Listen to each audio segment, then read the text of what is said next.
Hello, what's up, folks? It's your man Doominal Crossing back once again to meet my annual YouTube quota, it seems.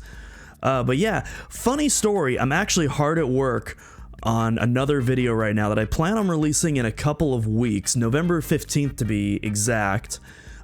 So unlike most of my analysis videos, this is actually going to be more of an off-the-cuff reaction. I got some bullet points up here on my monitor, but it's not going to be my scripted fare as usual with analyses like this.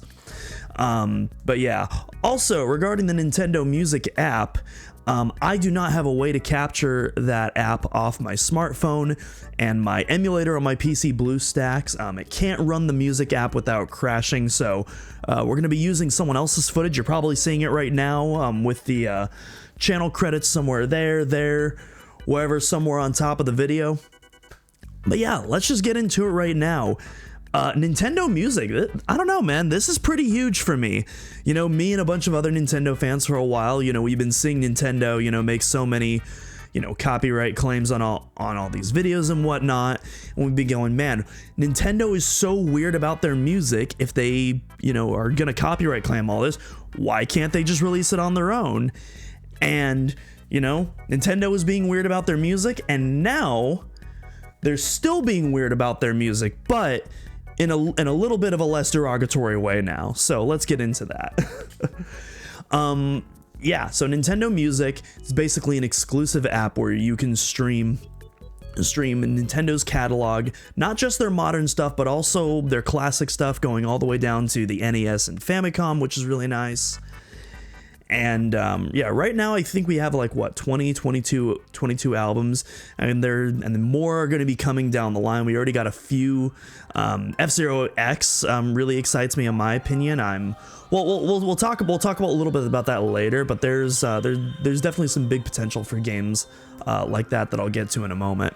But yeah, obviously, and then you got Super Mario 64 coming later, which is a massive one.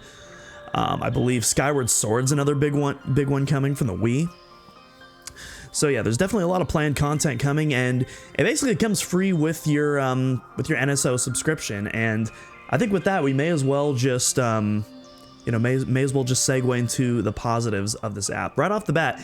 It comes with your NSO, and chances are, if you're a Nintendo fan, you have a Switch, and if you have a Switch, you probably have an NSO subscription already. So chances are you probably already got this for free. You're probably not paying the $20 extra that it costs to get that, which is pretty cool. You're getting this catalog of music for free that's going to be continuously updated throughout the years at no additional charge, in a pretty decent format, I think.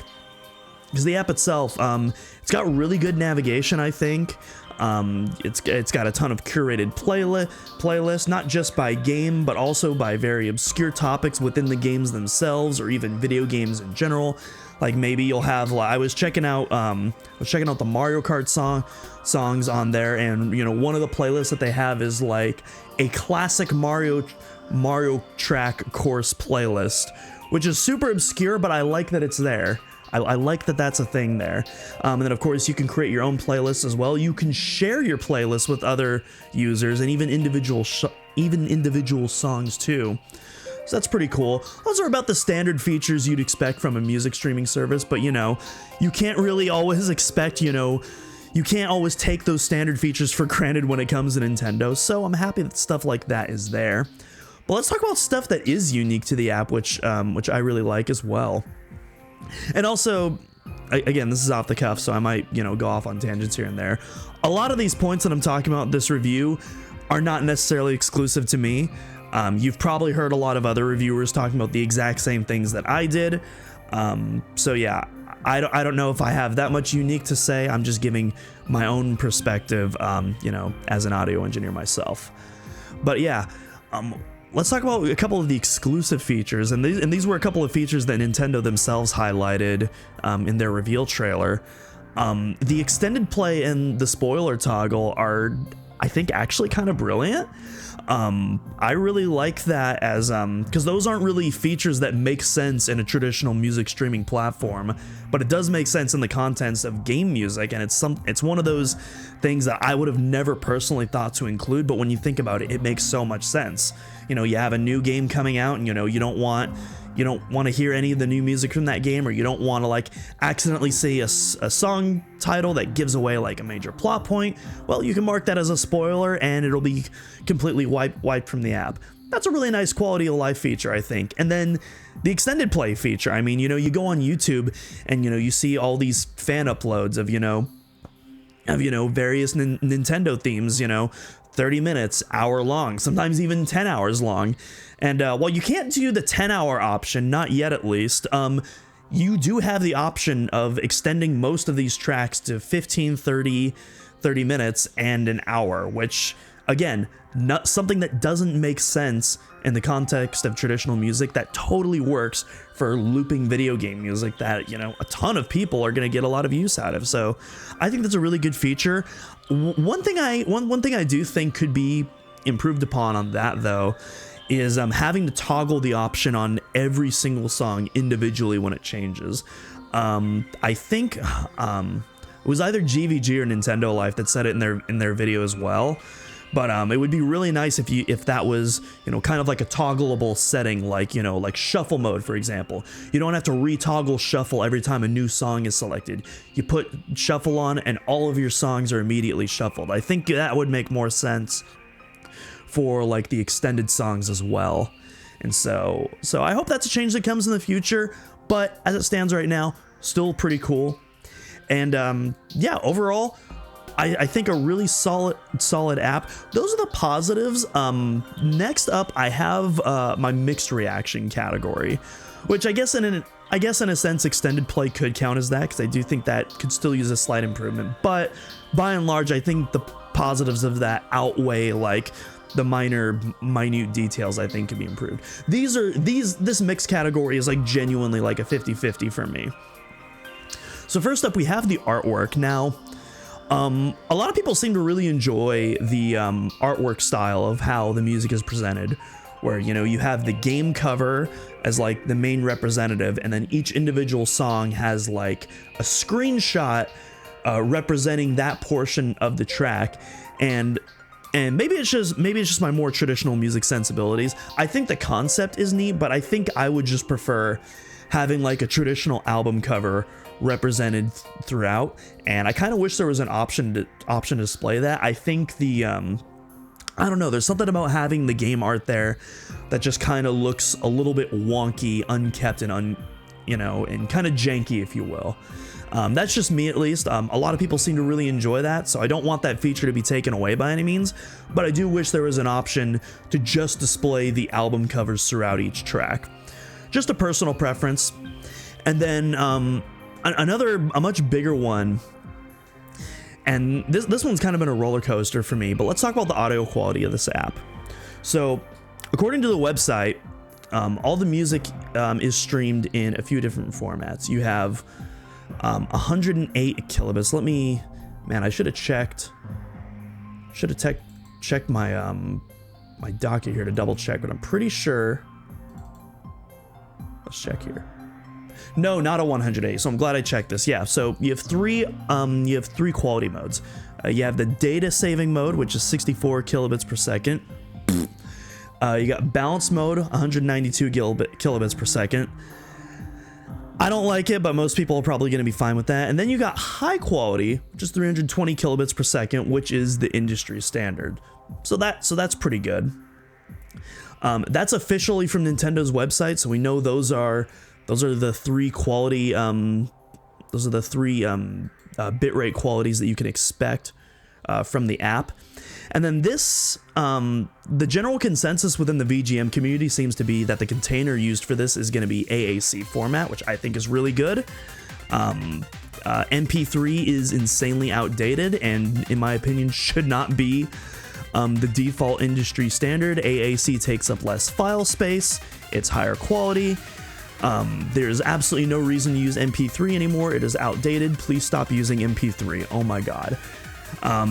That being said, though, I personally haven't seen any evidence that it's AAC, despite that it's the consensus. For all I know, it is somewhat. There might have been some forum post out there where someone did show proof that they were able to verify that it's AAC, and that's how it spread, and I just haven't seen it yet. But But yeah, I just personally, I haven't seen the definitive evidence that it's AAC yet. That just seems to be the consensus right now, so for the sake of argument, we'll go with that. Either way, AAC good. Where I do get mixed about it though is not all of the songs are from the original masters. And now a lot of them are, which is awesome, because, you know, for the first time, you know, a lot of these songs, you know, were shrunken down to like, you know, 32 kilohertz to fit on, you know, the disc or the cart. And you know, a lot of these are, you know, being sourced in, you know, 44.1 by now, industry standard. You know, the first time a lot of this music, you know, has been heard in like, you know, really decent quality, which is awesome. But not all of these songs are treated equally, unfortunately. And someone on a Discord server that I'm on, in the HCS server, posted this right here regarding the Mario Kart 8 Deluxe battle mode tracks, which were shrunk down to 32 kilohertz to fit on the Switch cart.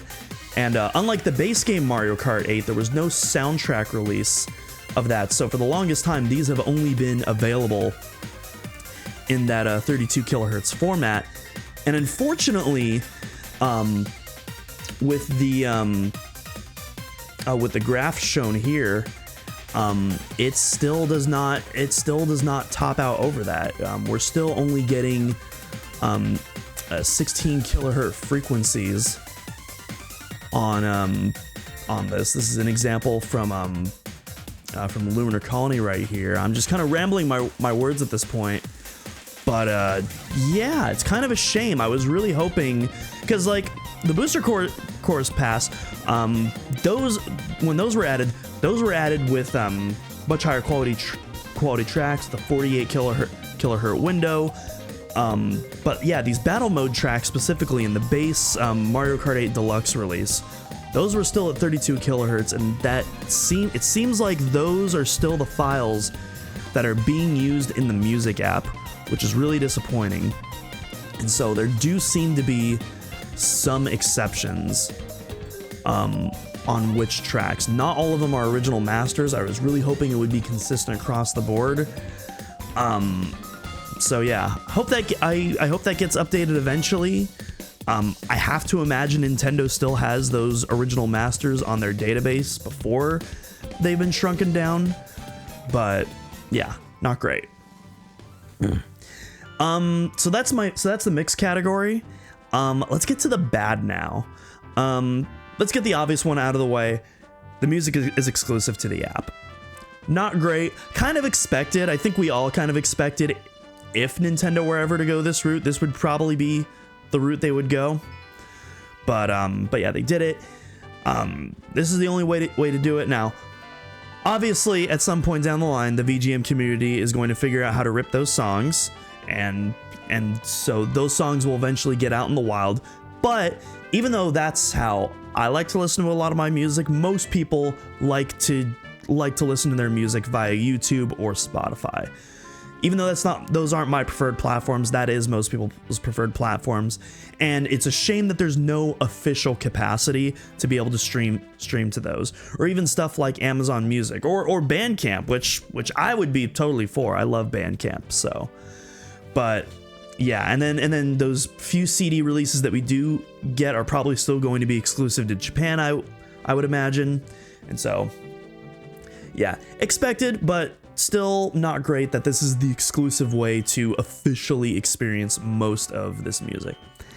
And then this is actually one of the few things that I haven't heard anyone talk about yet, so I'm happy to bring this one up in my review. As far as I'm aware, there's no replay gain feature in the Nintendo Music app. And for those who don't know, replay gain is basically a feature that will equalize volume levels between tracks to give more consistency, so that you don't have one track that's really quiet and one track that's like, you know, bricking your mids. It will, it uses a LUF algorithm, which is basically perceived loudness, and to balance the tracks so that each track is roughly the same perceived loudness as the other, so that there isn't any anything that's jarring. It's especially really good with playlists when you're mixing and matching different albums by different artists of different genres that, you know, all had, you know, very different mixing visions. Especially, you know, if you go pre and post loudness wars and the remaster era. And so replay gain is a really nice feature when you're making playlists like that, because it just really balances everything out. It gives a more consistent presentation so that you're not, you know, turning and adjusting the volume knob every single time a track changes. And, you know, with the Nintendo Music app, you know, a lot of these soundtracks also have, you know, a lot of variances in volume. And so I think a replay gain feature would be really nice, especially for those playlists, which, you know, as I talked about earlier, are all over the app and are absolutely plentiful, let alone the custom playlists you can make. So I hope that's something that gets added later, definitely. And then finally, let's get to the ugly. This is one that I'm definitely not the first person to complain about, and I'm ecstatic that I'm not the first person to complain about, because I think everybody should be screaming from the rooftops. The fact that there are no artist credits in this app, I'm not gonna mince words, is fucking egregious. This is awful. Nintendo has had a track record of being really bad with credits on a lot of their projects. Obviously, as a Metroid fan, I wasn't very happy with the Metroid Prime Remastered credits situation, where not only the original devs were only acknowledged via a small thank you note, but a lot of the original staff that worked on Prime Remastered just weren't even listed in the credits. And so yeah, that was extremely disappointed for what I think is one of the best releases on Switch. You know, the best possible remaster of my favorite game of all time. And, you know, a lot of the people that worked on both that game and its original iteration just weren't done justice. And there's plenty of other examples out there as well, and this, you know, the lack of credits here is just a continuation of that. It's the same way in Smash Brothers. The new songs in Smash, those are credited to the original artist, but any songs outside of Smash that are included in the game just have the copyright info. You don't get any composer or arrangement info. And so that's extremely disappointing as well. It's not extremely disappointing, it's egregious, as I said before. It's unacceptable, to put it bluntly. And so two things can be true at once. You know, I can be happy that Nintendo is finally giving more access to their incredible catalog of legendary music, and I can also be incredibly pissed off that they are still so stubborn when it comes to simply crediting their artists. Like, they own the songs anyways. They don't have to pay out royalties, you know, to their own artists, you know, their own salaried employees. It's a simple thing. Just credit your goddamn artists.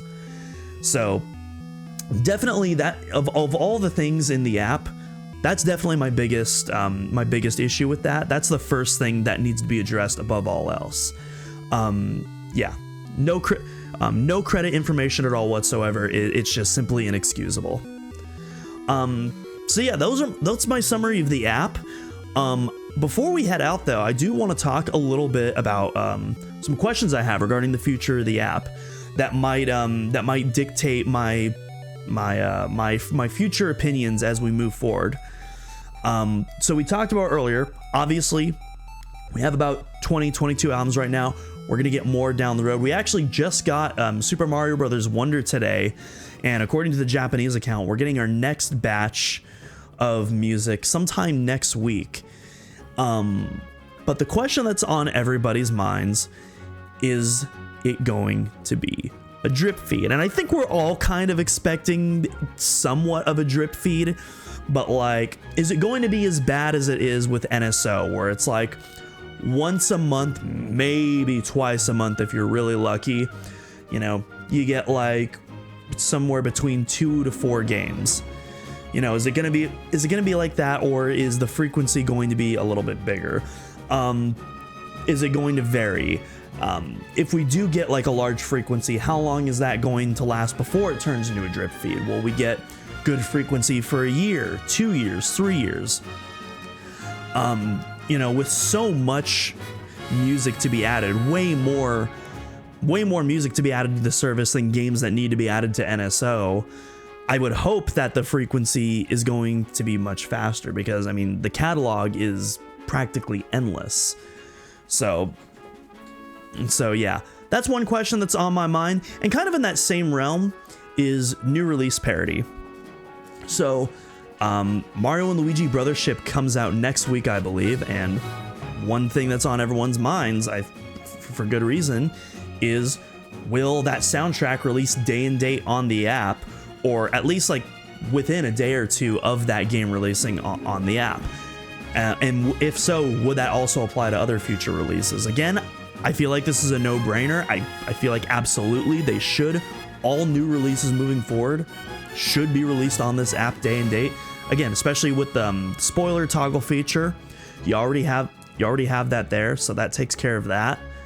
But yeah, it's Nintendo, so that's still a question I have to ask, unfortunately.